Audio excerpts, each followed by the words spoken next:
Om Swastiastu, selamat sore. Selamat berjumpa kembali di video pembelajaran untuk mata kuliah Arsitektur Kota 2, pertemuan kelima, minggu kelima, program studi arsitektur Fakultas Teknik Universitas Ngurah Rai. Jadi ini sudah pertemuan kelima. Untuk tugas pertama kalian itu silahkan nanti dibaca komentar saya lewat GCR. Jangan lupa dikerjakan koreksinya agar bisa dilanjutkan nanti untuk pengumpulan tugas secara fix nantinya. Jadi pertemuan kita yang kelima ini kita akan membahas soal sebuah teori yang disebut sebagai teori figure ground. Jadi teori figure ground ini adalah sebuah teori yang bisa dianalogikan, disamakan dengan ilustrasi seperti pada layar PowerPoint saya, bahwa ada yang gambar yang kamu lihat adalah seekor angsa, kemudian lama-kelamaan dia berubah menjadi ikan. Begitu juga dengan gambar yang di sebelah ini ya. Jadi kamu bisa melihatnya sebagai orang, ini yang orang atau ininya yang orang, yang hitam yang orang atau yang putih yang orang, wajah orang. Teori figure ground itu adalah teori yang digunakan untuk mengetahui tekstur dan pola tata ruang perkotaan yang digunakan untuk mengidentifikasi masalah keteraturan massa atau pola ruang perkotaan sesuai dengan kaidah estetika. Jadi teori ini tujuannya adalah dia awalnya memang untuk mengetahui tekstur dan pola tata ruang. Kemudian dengan mengetahui pola dan tekstur tata ruang, kamu akan tahu keteraturan massa atau tata ruang perkotaan kamu, indah atau tidak. Bisa dilihat dengan memanfaatkan analisis dari teori ini. Teori figure ground hanya memerlukan sebuah gambar existing massa bangunan atau massa wilayah perkotaan sehingga dapat melihat pola yang terbentuk dari serumpun massa bangunan yang ada. Secara sederhana, teori ini hanya menghitamkan sebuah gambar, kemudian membiarkan gambar yang lain itu putih seperti itu. Teori figure ground memiliki dua komponen utama, yaitu solid dan void, daerah yang terbangun dan daerah yang terbuka. Solid itu adalah figur atau blok dari massa bangunan, sedangkan void itu adalah ground atau ruang luar yang terbentuk di antara blok-blok. Manfaat teori figure ground saya ingatkan dulu, itu membantu menangani masalah ketepatan atau konstansi dan perubahan atau change dalam perancangan kota, serta menentukan pedoman dasar dalam merancang kota yang konkret sesuai tekstur dan konteksnya. Teori figure ground itu dapat dipahami melalui pola perkotaan dengan hubungan antara bentuk yang dibangun atau building mass dan ruang terbuka atau open space. Mana yang figur, mana yang ground, mana yang solid, mana yang void. Analisis figure ground itu adalah alat yang baik untuk satu, mengidentifikasi sebuah tekstur dan pola-pola tata ruang perkotaan urban fabric, dan dua, mengidentifikasi masalah keteraturan massa atau ruang perkotaan. Jadi teori figure ground itu adalah teori pertama yang kamu harus pelajari dalam mengetahui pola keruangan tata ruang kota. Setelah kamu belajar tentang teori figure ground, kamu belajar tentang teori linkage dan kemudian baru teori place. Pendekatan figure ground itu adalah bentuk usaha untuk memanipulasi atau mengolah pola existing figure ground dengan cara menambahkan, mengurangi, atau mengubah pola geometris dan juga bentuk analisa hubungan antara massa bangunan dengan ruang terbuka. Setelah kamu mengetahui bentuk dari massa wilayah kamu, kan ada wilayah-wilayah yang tidak teratur, ada wilayah-wilayah yang secara estetika kurang, sehingga kamu bisa masuk ke sana dan melakukan manipulasi terhadap bentuk-bentuk tersebut, sehingga dia bisa menjadi lebih baik. Jadi pergi ke lapangan langsung memberikan arahan mengenai bentuk yang lebih baik. Kita lanjutkan ke urban solid. Tadi sudah disebutkan bahwa teori figure ground itu komponennya ada dua, solid dan void, atau figure atau ground, ruang terbuka atau dan ruang tertutup. Kita mulai dengan urban solid dulu.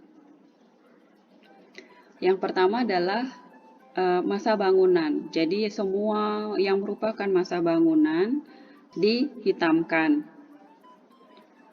Kemudian yang kedua adalah persil lahan blok hunian yang ditonjolkan. Itu artinya batas-batas site itu bisa ditonjolkan.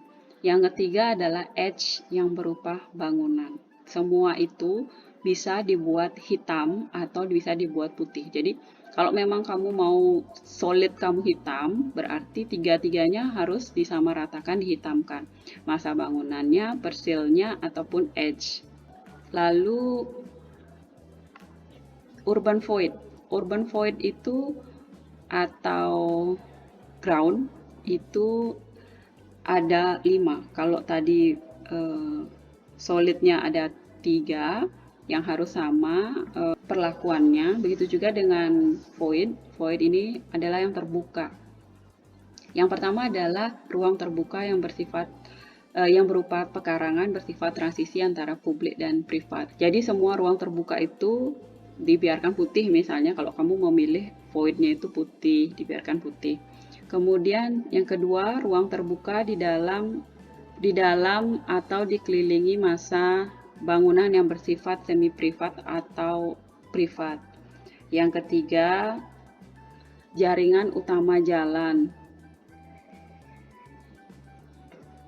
yang bersifat publik karena mewadahi aktivitas publik skala kota. Yang keempat, area parkir publik yang bisa berupa taman parkir, itu juga bisa, biarkan tidak diwarnai. Yang keempat, area parkir publik. Yang kelima itu adalah, dan yang terakhir ini adalah, dan yang kelima, sistem ruang terbuka yang berbentuk linear atau kurva linear. Kemudian 3 prinsip open space dalam perancangan perkotaan itu. Open space itu adalah, yang pertama, open space itu adalah ruang terbuka yang lebih daripada sesuatu yang kosong. Yang kedua, open space dibentuk secara organis atau teknis oleh benda-benda yang membatasinya. Open space yang ketiga dapat dilihat sebagai aspek fungsional public space dan semi-public place. Jadi secara prinsip, ruang terbuka yang terbuka itu dibutuhkan digunakan dalam setiap kota. Kemudian, apa maksud dari pernyataan pola sebagai sebuah tempat? Pola sebagai sebuah tempat itu muncul ketika beberapa kawasan dapat dirasakan mempunyai pola yang mengarah pada pola lama atau pola baru, ataupun pola baru, sehingga sebuah tempat itu dapat dimunculkan polanya. Kemudian, pola-pola dalam sebuah tempat itu dapat menggambarkan kesesuaian antara organisasi fisik dan organisasi ruang sosial. Pola sebuah tempat itu juga muncul akibat pemakaian analisis figure ground yang bisa sangat membantu membahas pola-pola tekstural sebuah tempat. Kemudian figure ground itu adalah istilah yang muncul dari masa yang dibangun. Biasanya gambar-gambar yang ditunjukkan dengan warna hitam. Jadi figure ground, karena figur disebut duluan, jadi itu lebih penting sehingga itu yang diwarnain. Ground itu adalah istilah semua ruang yang ada di luar masa itu. Biasanya ditunjukkan dengan warna putih. Kadang-kadang sebuah figur ground juga digambarkan dengan warna sebaliknya supaya dapat mengekspresikan efek tertentu. Jadi figur ground itu adalah ketika masa atau bangunan itu kamu warnai hitam, kemudian lengkap dengan batas-batas side-nya, sehingga yang ruang terbuka seperti jalan atau taman, pohon dan lain sebagainya, termasuk diantaranya parkir dan sebagainya, itu yang dibiarkan putih, sehingga dia akan membentuk tampilan hitam dan putih. Dan analisis figure ground ini didapatkan dari data tanpa atas atau wilayah, jadi dari Google Earth ya, atau Google Maps. Pola tekstur dalam sebuah tempat itu sangat penting dalam perancangan kota dan secara teknis sering disebut sebagai landasan pengumpulan informasi. Pola-pola tekstur perkotaan itu bisa sangat berbeda karena perbedaan tekstur pola tersebut mengungkapkan perbedaan rupa, kehidupan, dan kegiatan masyarakat.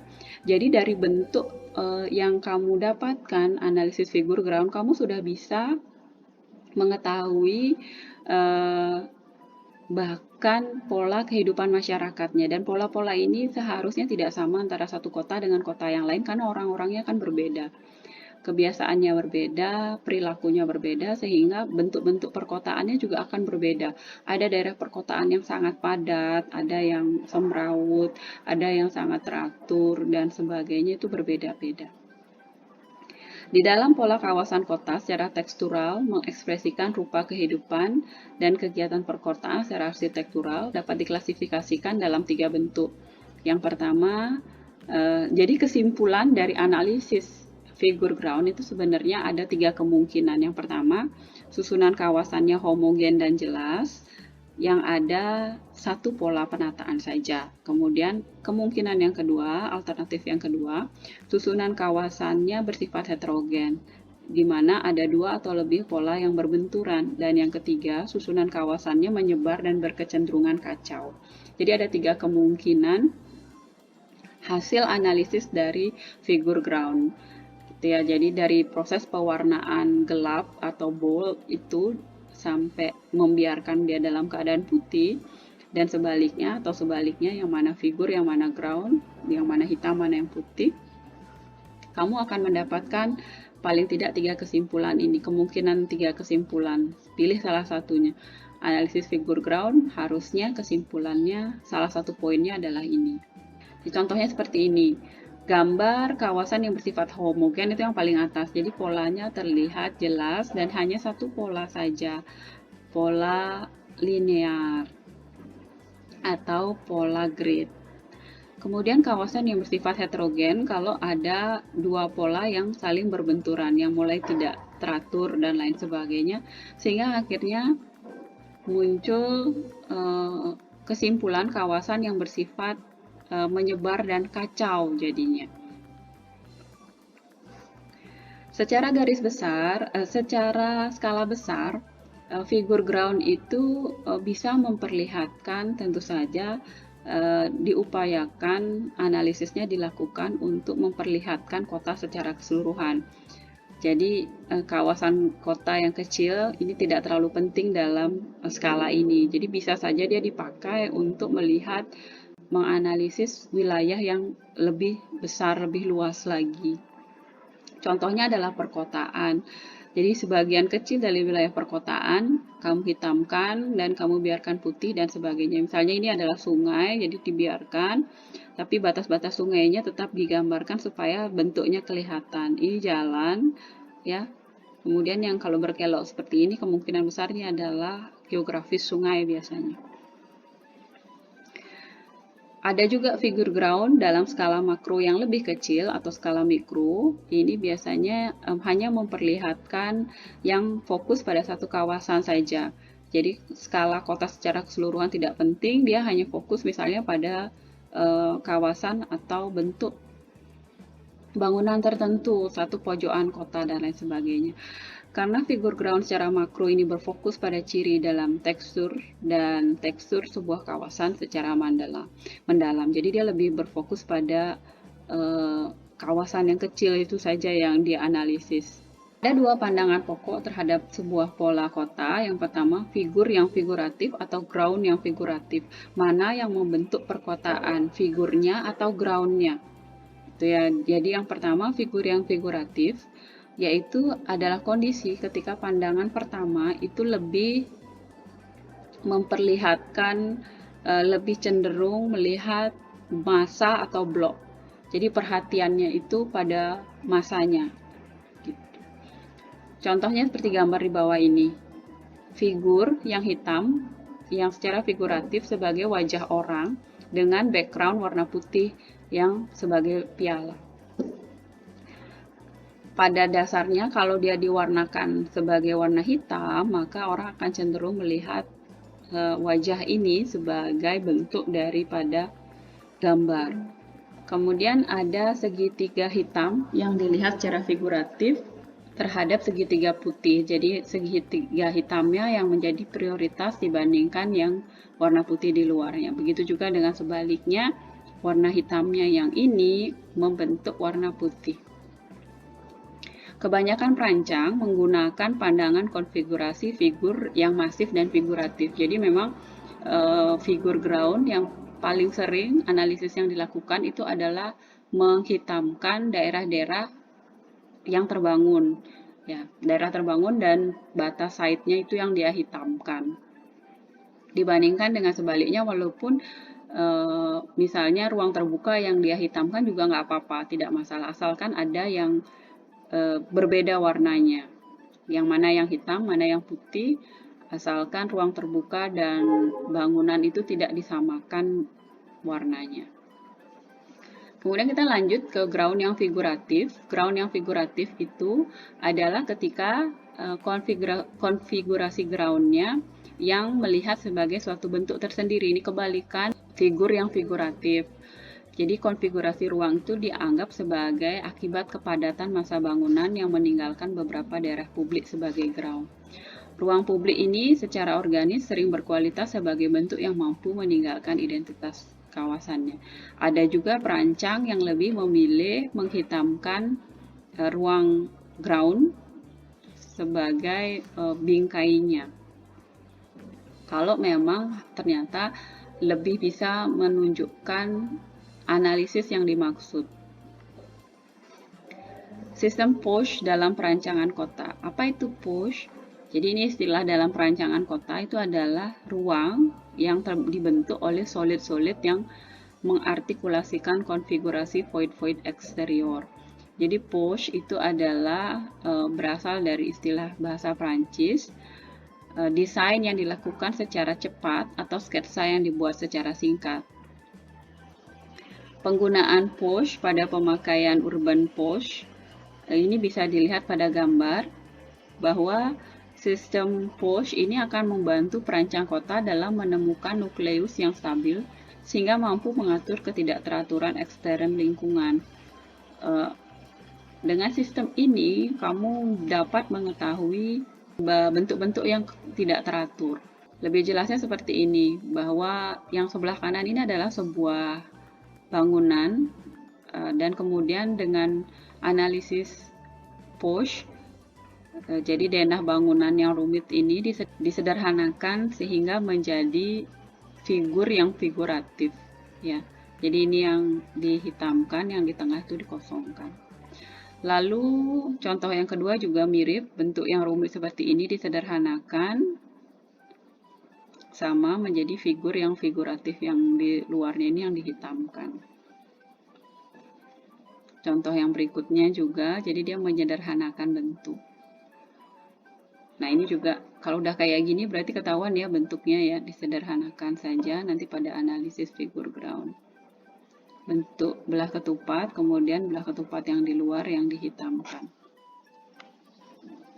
Sistem push juga dapat dipakai pada potongan bangunan ataupun pada denah juga bisa. Jadi dia menyederhanakan. Jadi dia membuat pengamat itu lebih fokus pada daerah-daerah yang terbuka. Pemakaian sistem push dalam perancangan kota itu tadi juga sudah saya sampaikan bahwa dia dapat digunakan pada skala besar dan maupun skala kecil. Jadi kalau pada skala besar itu jarang dapat dipakai dan lebih cenderung ke skala kecil yang sering disebut sebagai urban push. Urban push ini tidak hanya dipakai dalam skala kota tetapi juga dalam skala mikro, baik gedung dan lain sebagainya. Contohnya adalah pada gambar di sebelah, yaitu adalah skala makro pada bangunan Palazzo Borghese di Roma. Jadi dia menyederhanakan bentukan awalnya seperti ini, kemudian dengan push jadi lebih sederhana. Juga ini misalnya ada pada rumah tinggal skala push. teori figur ground perkotaan secara fungsional, fungsinya apa? Dibahas dari segi fungsi massa dan ruang dan hubungannya secara fungsional, bahwa dia juga membentuk perkotaan seperti ini ya. Oke, ini dia. Kelihatan lebih detail perkotaannya dan kelihatan bentukan perkotaannya itu seperti apa. Solid dan void sebagai elemen perkotaan. Bahwa sistem hubungan di dalam teori figur ground itu ada dua kelompok, yaitu solid dan void. Sedangkan pada solid ada 3 elemen dasar. Yang pertama adalah blok tunggal, blok yang mendefinisi sisi, maupun blok medan. Blok tunggal itu sifatnya individual. Elemen ini dilihat dari bagian dari satu unit yang lebih besar, di mana elemen tersebut memiliki sifat yang penting sebagai penentu sudut, sebagai hierarki, atau sebagai penyambung. Jadi ini dia, blok tunggal atau single block. Seperti bikin rumah, kemudian skala pembatas side-nya juga dibuatkan. Kemudian elemen solid block yang mendefinisi sisi, contohnya seperti ini. Dia berfungsi sebagai pembatas linear yang membatasi suatu ruang yang tidak hanya terdiri dari satu sisi saja, bisa 2 atau 3 sisi. Jadi daerah yang sebelah sini itu dibatasi oleh elemen solid. Balok yang mendefinisi sisi. Yang ketiga, elemen solid blok medan. Blok ini memiliki macam-macam massa dan bentuk, namun tidak dapat dilihat secara satu persatu, harus dilihat secara keseluruhan. Ini contohnya medan ya. Jadi ada solid. Jadi elemen solid itu ada blok. Jadi elemen solid itu ada blok tunggal, ada solid blok yang mendefinisi sisi, dan solid blok medan.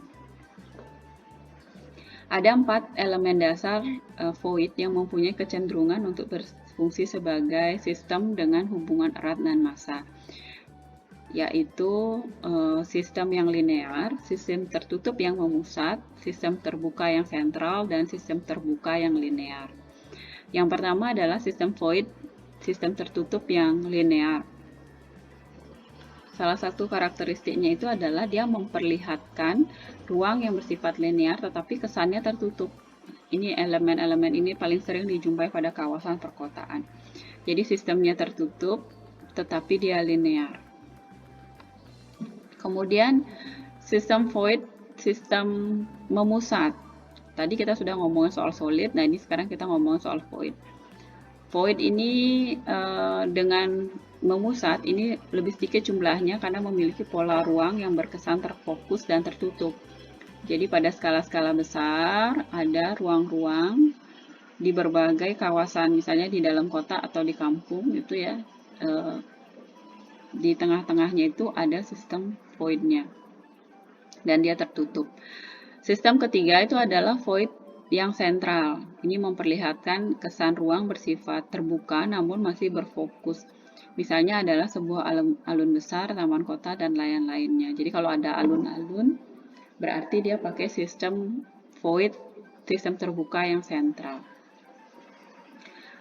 Yang keempat adalah sistem terbuka yang linear. Sistem ini merupakan pola ruang yang terkesan terbuka dan linear. Contohnya adalah sungai.